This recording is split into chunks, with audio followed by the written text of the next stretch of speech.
tlan ro bung som ni le pahni na tun rum chu niki lal ming sanga POV lama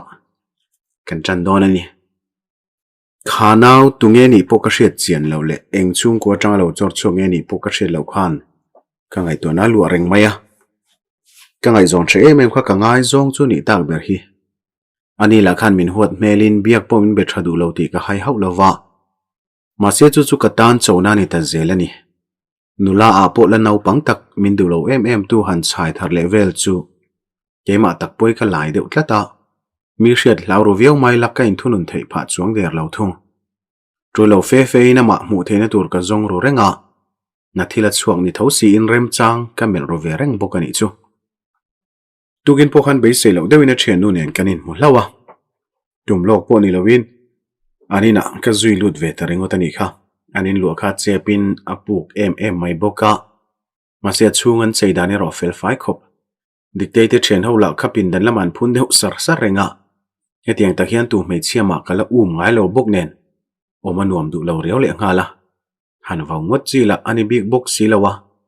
dik tak chon keima ngei po hin nep ka inti pha rengani a thian ten fel hlawa chu ti ni lo se chuan kan thungoi dun tlok ang chu an na la hen boy lo mel phiana kalo boyna turani lo ti shereng mai la ka ngai tu tel lo thei si lo ni ma se anin chung bu ro en hian khosa khar sa tak chu ni mel lo rewin ka ria a nu le pa te op na noi oman ni lo ba ka me che hlang an ne boxia langwal om thadu lo an ton fu mai te kalo hlaw ve em rengota an thia thau lo in an chanchin hi ka ngai ven ro reng to a an thenom te ka zo point fak na tu le soisel na tur po an thre chuang lo ni na lang tun lai chon mei chom thadu lo tak takan tama soilo mi lo tura anin veng thero a thaviau mai bok ani thenoi makti na deu mai kaneya in ko ngai em ti lo hian an mi zero ainang lo hlom hle a moi te yan ti hi chu an bula om ve lawa chung ko zom taka tanga chor chok ani ti thlengin ka hraveka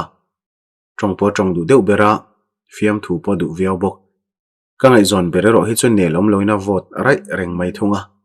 hetiang mei chei ka ngai na zong an ni ngai hau lo maseke point ka hria thiam lo engemaw min hi betlet tu oma nai le nel har takani wangte poni jok mai thei bok anui mela duam te lul nen ken chik chang hian lungai na thuk tak nei te po a ang dewin ka hria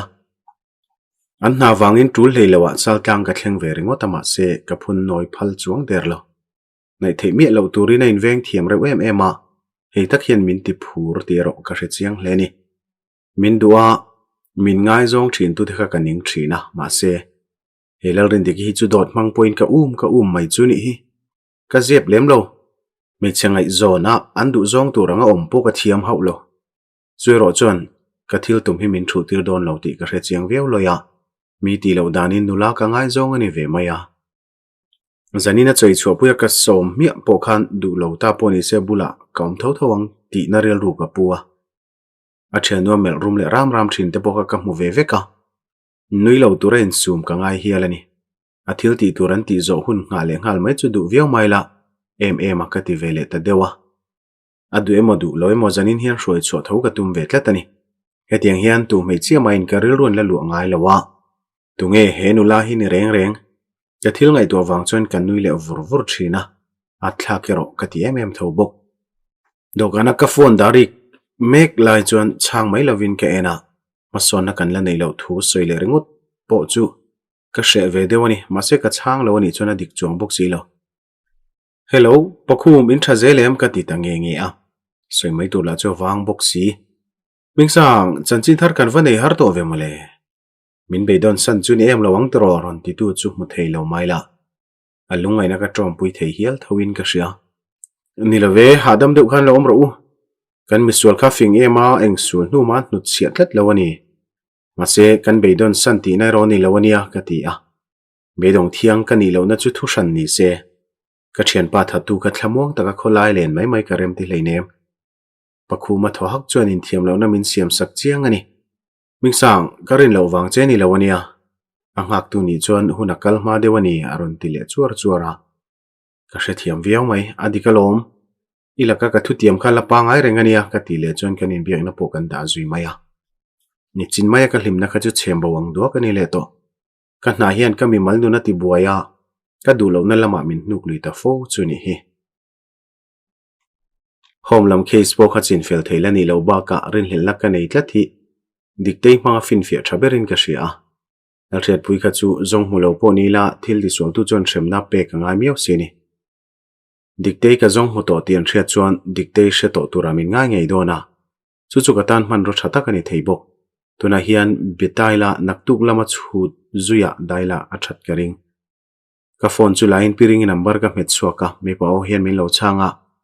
puzara biak theyem SI nikia kania pe hel chuang lo hian ka tia lela ma tang chuan phone poimo ka chang do na pindana ko mang ti ri ka hre theya kema min biani lo ti ro ka hria reivak lo ka nga nu chuan o kema kani e thu thari nei am ni aron ti le a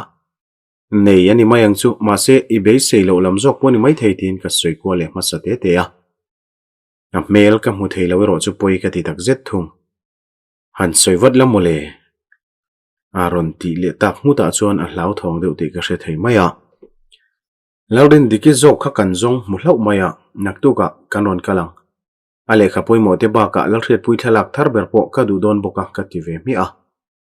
mi sualanga kan zui kha ti sual tu tak tak ani lo ti hriat na kan ei miaw wangin puzara hlau thong mel mu thei ka chak viawani Laurin diki mo khami ati lai chu soizom lo na ngoi le dai loya ka thangkam hi fu don khopin ka hria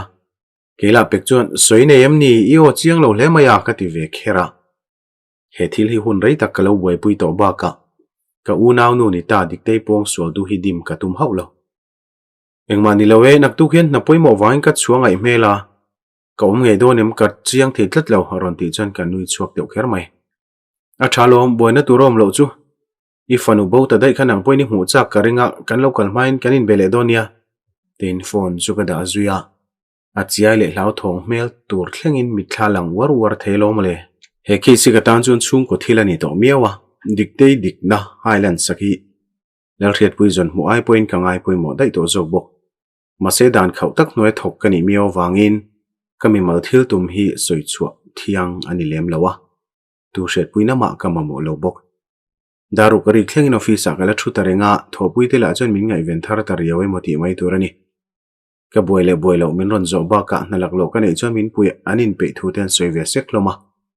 thilo mom tak mani se ni nom lama kal deuh tlata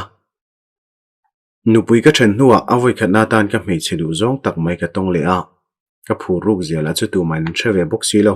chuti rual chon a thlak zetin ka zam deuh riau le ngala ma se chu chuin ti boi tir ka tum hau lo thung ka do kan chu da felin chuak tur chuan ka in siam ve meka nak tu ka kan thil ti tur hi diktei po hril nga lo loila that karing diktei phone chu mamin alo changa khonge diktei thil thleng omem ni ka ti ngal tong ringota chutiang ai thalo na ka nei ngal mai chu chan la ka shelo ron biak chek ka tum me ka von chu apin den lama tom ni leng ani ber mai ngoi rangina loin ngai to le veng thina tuna tak chona in thiar nin ka hria atia enge mo thilom zia hi le lim takin om ve mai tura ka lo ngai sin mole mami lo bete ain pe chon nak tu ka a homom na khan throi ka tuma achunga thil thlenga khan ro rela dik tak mo phuin ka hria alain pe lo ni chon kalang hak thei thonia tin ka biak du chan ka soya mami chuan ka hre thiam biak lo ama ai chona thian nu khangai tu zok nin ka hria anin lai chin na tak tak kan va hriat pui ve lawa masela hriat pui chen chin kha soi le hluai thin uni ki apa ma chon tur khan alain pe lo ni chon nor lui su o min ngen pa hian ron ti a chutiang em ti chu hre thiam lo tura min ngai mani ole lo be ma support la chanchi miron thrile donia zanina chuan na poimo ti tur kaneya ka ti a kana ngai thazan lo chu ka hrenga ke ro ka ha dam viau thung diktei chuan a thian nu khangai to hle dona a thilo ton to te ne na he tiang om po hi om viawani office chu sanin dam do in ka panding hala tlailama thil thlengte nuai khan ka phur te po chu ti nep ti lo rual ani lo a selarin diki mail ka mulenga ka ha dam le huai thawang kar chu hung felin dam do in chong chung lama chon ka chho ta ngala voin khana ma phei chon ka som na khaing tin ma min chang lowa min hial chong bok hek lowa ka du le thil tu ma hen ka chianga hne tu kani don tho ti po ka hre chiang viawani laldini khumbo chon voina thenu moi te nin khanan lo thudun rana min mu ta ga chon makti mel po pu to big lo nin ka hria lo cham ka tum lo zia hre chiang ve ta te poni ma na moi te chuan lo thuro kan be se ani lo thleng har dai lom nui deuh pat chung hen ati a thut ve pa chun nia keni na ve chu engma soilok thei poni lo hun le kho hen om ze nei phalo ni ber laldin engei lo an to a ike lo hin adang I nei lo niang mo tin khuma mu chu ka bel zum da ya lalrin dikit thukun deuh tla chu biak lui kher po ka tum lo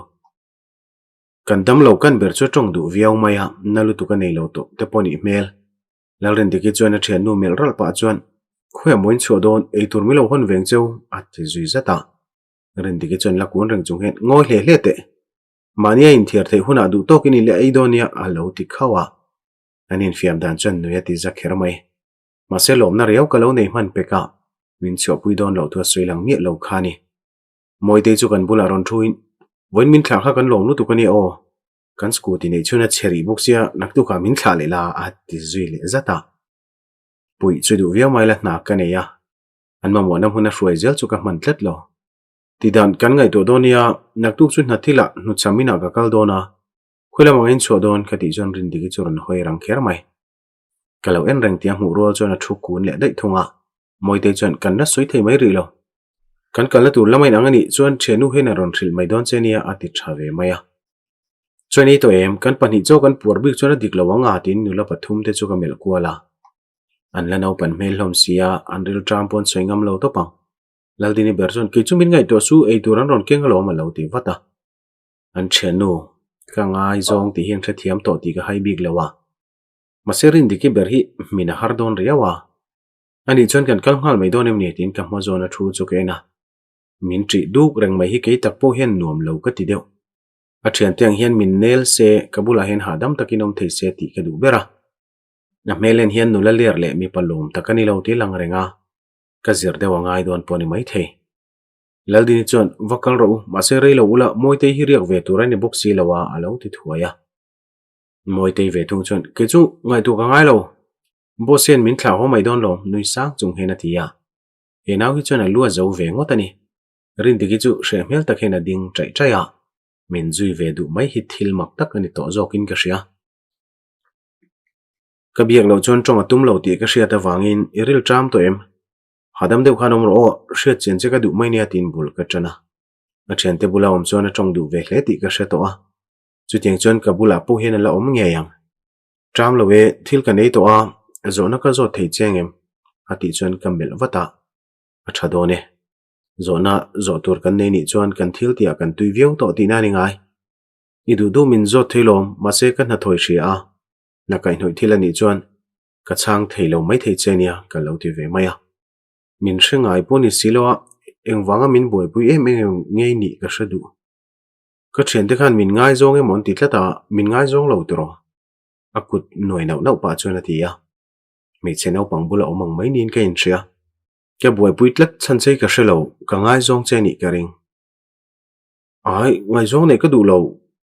ka na chau hi ngai to ka du a lo ti wata I na chui thok reng thailom bantir che ka tum hlei ne voi khat ka ti sual to a ka thu soi chu chun jom loin ka ngoi da ya kanun hlui le hun kal to kha chu hril ngal ve ka tu lawang I na hi nomi ti viaw ani ang mo rindik mu to na che nei tlatin ka in thre thina ma se mangla mani ka ring nui chung chon ka ti ya ngai na hrelo taka nui mel chu du om takani puniki ngai zon chi pho ka ni lo nang chu officer ania nula thazok tam taki muang ati zum vele maya a mel chik taka lo en tu tan chuan a mit meng ngui rai chu mu mai chi po ni lo minan ente ke po hi ngai ang ka ni lo mai thei sin tlangwal ni lo in pathloi nu pui then to ka ni hi chu wanga min narani chon ka ti lui lawang che ma se ka mu pha ka yom hen ka ha dama ka ngai sak tal che hi chu min phal sak ro ti in ka rel ru dik tak chu ka soi chuak ta topa thu thup le zep nei hi ka thiam lem lo kanei tur cha ten ron da ta ga chon ke ni pani po chu kan ngoi ta da ya he tiang takhian mei chama ka la tlom ngai lo ma se za le tloma po ka la phal lo chu ni tak ber hi mo Tuiden edonia o ma moi nei chon alam bel the rengania waiter chon ni sanga ti na kal kyang hal maya ane turon chopte chu tui nai khom mai ka ma thu chenin eila jancha nem boxia ezo vek turo ka tia e naw hian enge ma zeb le nuam ti lo chana nei chiang ani chu lam chu ain pe huna min la hril veng chu ka tan chuan tun hi poimo ber an bai ron chop hopa chuan I chung te ngaim engti rengi aizolai ni om to ka ti ya a chung te chanchin soipui la ti tur bo hredewang ngai ve tho ka u mei chia ka ngai ber kum khat vel chu kom ve to inu puine chuan inin thenna rei to emati ya kum ni atling to I du min zo ro khalo ti ve wata fine nei lo mi no chamen kol nai ikal don mo a ti le ngal da ya kum ni chung kanin ne ya ma se fa kan nei lo o kanau nen kan kal dona na wanga kal turin ye mo katia inau chu police ho mi ni che lowe ti tur poi mo nei wangin ka shoi ve don nani tak chu fasha nau pangte engangin ngei mu ati te da ya be sei ai da in kan ti dun thei do ne a ngai dan te vok po ka nei lo ke chon anu le pa te ka dem thina an thiam lo len ti sol ni mi lawa an tor ti ra engang point lo sei lian se hria thiam na sang tak ka nei in ka hria ka ti chuan a thi lei lai chol meun min ena ka chana khan makhan ti te vak tu rom lawa kan ngai dan en ang te pon in jok mai thei soisual ka nei em ni ka ngai dan ani ve maya adik ber ka tina ni lawani atin ka chun jom le a tun tuma nui mel hi chu derani lo ti ka hria amit menga danglam tel tlatani ingai dan hi mitam tak ngai dan ani ve mi lawang mase ke point ka pompui che hati ta ka chuan ka tho huaya kanin nel tran don chawa kan thil thlir dan en kal ngal mai chuan masona har don e mani eng ma soin ka nei tun nei ang te po chu kan ei ve zela enu lan nui mel hi eng tika ma ka ning thei in ka ring lo mase ka ngai zonga siam tur chon hun la du deuh don ti ka hria a ke a phur pheng hian kan nor lutuk mai te ka hlau deuani ngak tu nei kan nia wang chon rei tak chu bu theini lawa damdo in lampan chon kanin khal ki le ta a zanin hi kan bultan na chawani a hun tam zok kan la nei tura ka ngai naktup in chona tur in hria the huna minon hril donia kan kalna tur lamani hlau chona rem sang don e mai ka ti chona bu hata so ei turamin hroi cho wangin kalome in sen pha thau le nga la ti a o te hi angai nom bik deuh hian ka hria ka sui to kha mani chau e ai chon nuam jok lom ha dewin ka hoa rong bol chopangai le thin te ka ning ve to viau sin ka ti ve maya yang angin nge ngai don ngai tu mi lawa sui ka ni wang chon ka mel pa zau bu nui sang chung hian mani chau om thangi ni chuan rong bol poi thiam veu don chu a alo ti ve maya ain thla dul ve thei deuh ti te po ka hre thiam a thian te panin bin mu rol chon an lo nui varvara arin diki chuan ingi a khatin lo nui ngal thoa khatien nui kherangai mi ati deuh hlara ka lim ke po ka nui ve thu tho moi te jok chuan I puara ni kha I biang po tai hlara lom tin a thian nu chu hok sala anin ko ngei lu tukhi mu an nuam thin ngot mai moi te thale tur kalani wang chon rei thu to loin kan ho tang hala ani hi chu ngai tu ngai lo ka ti to kha soi tur a hria a tong na hun po ka chang meu lo jok ani a thian nu chanchin ka zo lain ngai zong la nei ngai lo thu chiang takin a soi tlang maya nula thiang hli mala ni don ti ngai tu na ringot point min ti danglam lo chawani ka ngai tu na wanga ka danglam mek na chu du loin thil dang ka soi ta daya min puya wangin ka lome nang chom lo la I thenu khan min chho pui hau lo wang ka ti chuan hoi sang deuh wa chung hian ka hrialom a zak zum lu tu khi boi thlak thina ma se beidong su ati siam siama do ta soi lo ti hre chiang ber tu ka ni ve bok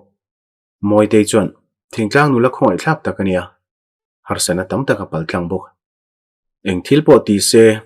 na niam ta ka tho wanga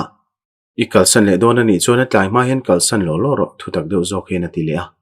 ke ke lo nui hak thung engang mi nge ni lam ka ngai tu lo me chia ka voi khan mu na tang min ti danglam thei tu chun ani a top thlengin ka zelang lu lul tak hian ka ti ve mi a he thil soi tu rai ngai tu non ka ngai lo dan hi min thriat pui thei se ka ti hial ani kabula thu chon min ring vak lo ni hian ka hria chiang je thian min thle ka kan la hriang chu ti chau hian min changa ase huwa ta lak chi ponin ka hrelo min chawna ni chon ka pomalom ti pa hian ka kutum ka mu zawa na pangbula kom tam ta deuni ka ring ka che noi thei ta riau mai ani po chenui hoka zanin ka hun man zet chu zong chang chi takani don hi anin ka hredai to ti soilan chi ni lo wang chon khoila mange kong min thrilangai nia ka ti ya ani po chen min ring hel bik lo niang dictate na khan min thale mai ro kal koi ka ngai le don thowa ati thave maya an bulai om ve lo ti na ni mo engti ring e inin kom to ka ti chen anui haka lowe ma se veng khata tho chun kan oma kanin komna alare vak lo ma se hei kanin zui ta chot chu ni hi hati chun ka lo bu hata do ta soilo nin ka sia moi te ka thafel nu chon ho turin ka in khal chuak ta ngala mani chau ni to mai lak ka hlim deuh chu ka zai le ru ru thina min mu tu anom lo ro thil lo mum ta kani ni dangang bokin ma ta ka tu ga chon ka thowa ka jing tho po ka la phur sur sur kho van chu ti tur ma chop sa nei kani wangin office a rei ka thum han don lawa mami po biak le phota ngai don ani nimen khan mitenom kha bele turangin ka in soya ma se ani tlan bo na tur ngai tu kha nga ka tum reng reng lo diktei mela mu huna lau thon dan tu te ngai tu chung chuan tuk thon ka bol sur sura na ale mi mal thila po van nei na ka dong le chan don nia ngain ka lim ve em ani thut khom na pin dan lama ka phone charge lai ri chu shereng mai la ka artui khana lak lo ve miawa ka chang mai man lo tukin z zong jing kar phone ri point min ti thin rim zo tat lo gas ka off thleng pawla rik renga wang chuan ka chang le ta thowa ming lo lang kal ka mu ta ka chuan ka ngai thata bik che lo e sailal thaki mani miawa hello kima ka ti chuan sar hei hi chu ishia tur chinin ka ria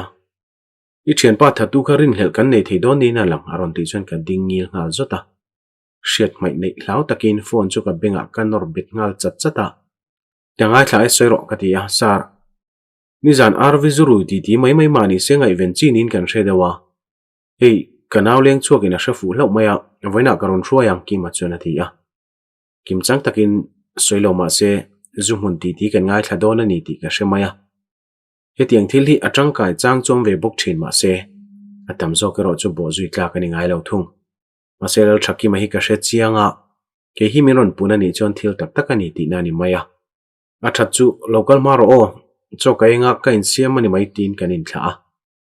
enge kan ma chon don shet lok theni lo wang chuan voina ka ti tur don sa te po ka thul le ngai mai theya kanaw be ma sapotila thau me I har chiang to mo ichil thilwan na khatoi faite kanaw in phone aron chan ro chon ka ti ya a o tangina thona la reilo ti ka hretlat in nei o me maya I soi du chu soite no pang kai tho ka ngai don ania ati chon ka lo nu ya zingkara hi chona boy ve thin ti ka ria fiam zui zel chi poni lo diktei enge ana ni zan khani beta em khati chuan a thang chu ka ti mai la thola wa biak chu kanin bia aseng ma soi chiang thei bik ri lo hom nei tu pa kha mu hre nin ka ria aron ti chuan hi chu thil thleng tur chiang sa ka nga ya ase ka malak na tur dal thei khopina hre mayang ti ka hlau deu ni ka hre thiame lo nor lutuk du lem su naman mo thla kom thu ta wangin voin chu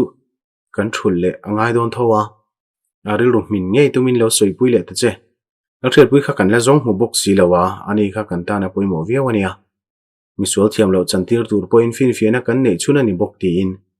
ka biak chan te chu ka hril fia zungzunga diktei hi dananga kan chung ko la lu tur po ni la ale kha poi mo te kha kan ma mo don tho thowa huaisen takin he thila ma chon ngai hian ka ria ama kan ma mo tlat sia ka jing tho ka phur te reng nen ka choi po che tui le me to lawa chui ngai na le malak ngai na po ka hriat to lo nuwa be se ne thar kan nei theita hi lo mom ema kan nau pan lai thil kan hel hol thinang khani mai hian ka in ria station po chu ka thleng ma viau renga kima te unaw po khan ron man mo ve turangai photila unaw ve sia choni nang lo berani hi lo me kima hi chu zuk le hmuama po fi hliama anaw ve thung hi chuan vok lu hai ti lo chu du vek po ti la kan ur lu tuk hau lovang voi engama za chu thana po hena ron riak ve to a chiat zorte lul nen in sual la chu ching phian le ngala ke thu hle hle thelo chu ka ve tuak sek to a fela ruang lai na tom zet khami thla lo lang le a thinrim na le phur na in pol nok chu ka thlir sang thiam me lo ani darkar chan ve molai ka ha nuwa chuan ki mate unaw ron in zui chho nak nak chu ka mu theya ka thode huaya dokana fela file chuan mai thei turin ka lo phar sa thlapa he til hi voeng zan nge ka en non to po ka chir seng lo hialani arwangan charna hmuna po khan mai pal ka nei hlawin ka kal non le to a ma se be se yang mu tureng maum lo thung chutiang te ni wang chuan tukina ka thil thria thi khu pui chuk lo thei poni lo kimate unaw chu ka dokan lama ron pheina naw chu akhap suk suka azu kham lo meli ka voi khan mu na ni to tlat lo ka do kan ma thu thleng panin hung chu kokin thu pho teu papui I thamo ka lo ti thuaya hilai hmuna hi chuan a le tlang nel phiana lo duat te chiam po ngain ka ring lo ki ma jok chuan zum hun ti ti satlia mai mani se I hria du ka ring dewa dur tlang tual thana po hi tiang tho hian kan chui chuak to khani sia ati a anaw thlawanga hauna ni ti ka hre thiama chui zui tur om talo ni poina om chung hlei nem ke ne la in bul han chan dan tur kan hre bok si lawa thil ni thei zong zong dap turin kanin pe em zo kani ka hre thiama lom hadam photte ka lo ti ve wata papui tulai chu kain mukha deu ni mo ni zan khoi la mai le na tin bul kan chan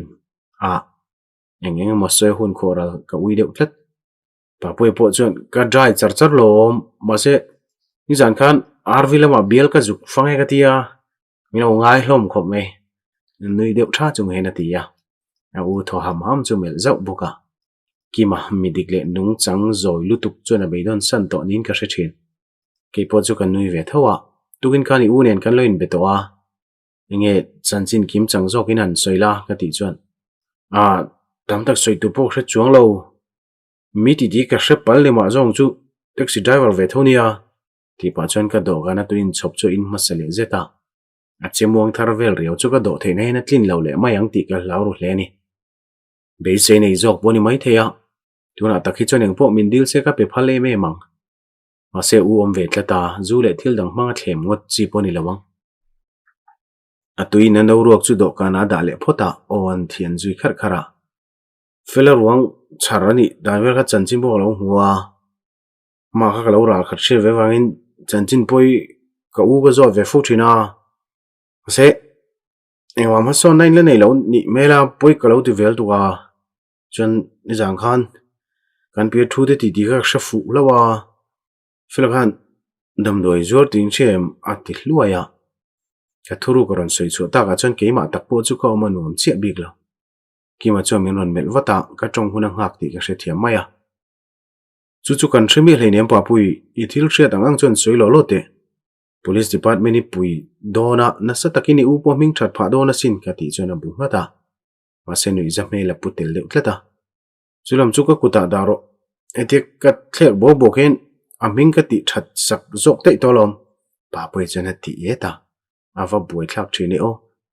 hetiang rengot chon ni leng point kain zot chuak lo topa